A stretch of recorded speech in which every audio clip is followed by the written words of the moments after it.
Fellow Kenyans, on the 9th of August of 2022, Kenyans participated in an election that ushered in new leaders at all levels of our governance realm. Following a dispute in the presidential election, a petition was filed in our Supreme Court for determination of validity of the results, and the Supreme Court has today pronounced itself on this matter. When I was sworn in as your president, I made a pledge to the country, a pledge to uphold the rule of law and the decisions made by the judiciary on all matters appertaining to our governance.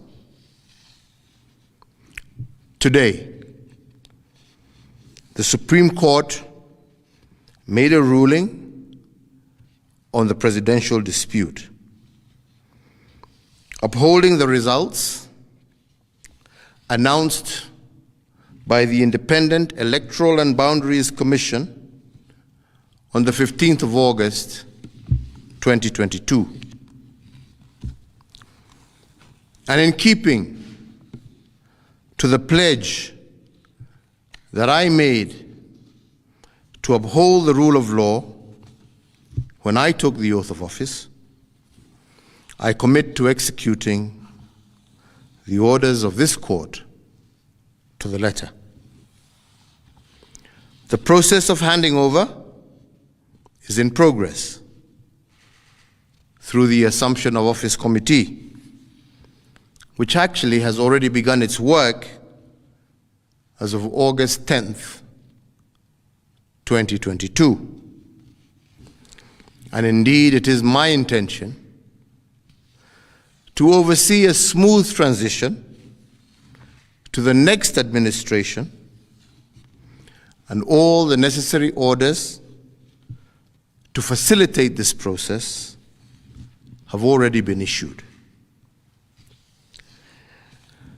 And because democracy is a work in progress, I urge the country to respect the institutions that midwife our new leaders.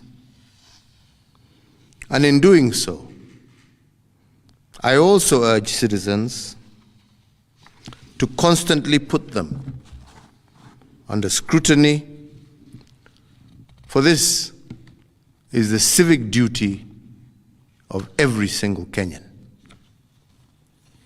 In particular, this civic duty requires every citizen to constantly put the truth presented by our constitutional institutions to test. And they must test them for coherence, but also for correspondence. They must constantly scrutinize the coherence of the truth given by these institutions, and to ask themselves whether the truth has been coherent from one election to another. Has there been a consistent pattern that is acceptable to our democratic ethos? We must ask ourselves, is it about numbers,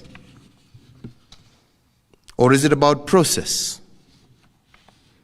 Which of these two is it? And can our institutions rule one way in one election and another way in another election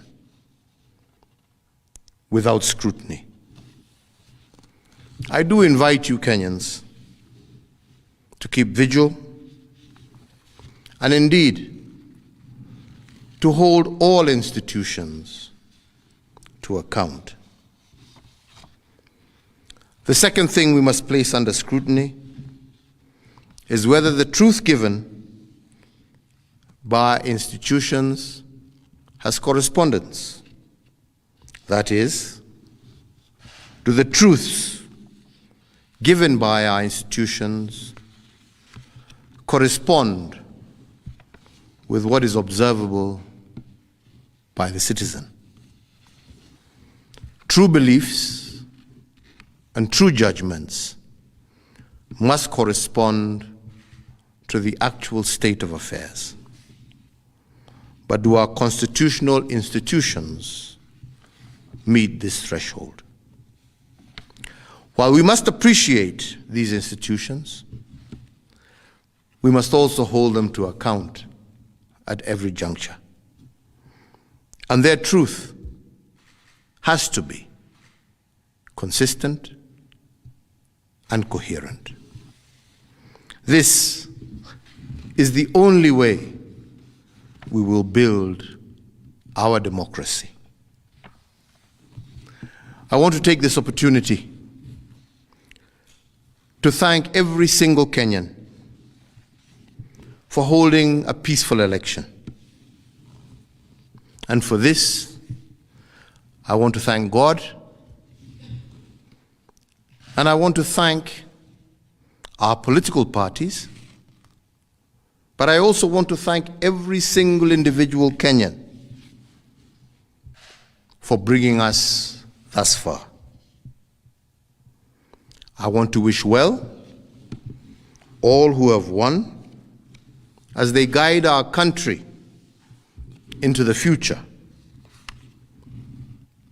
And I thank you all for the opportunity to serve, and I say, may God bless you all, and may God bless this great Republic of Kenya. Asante.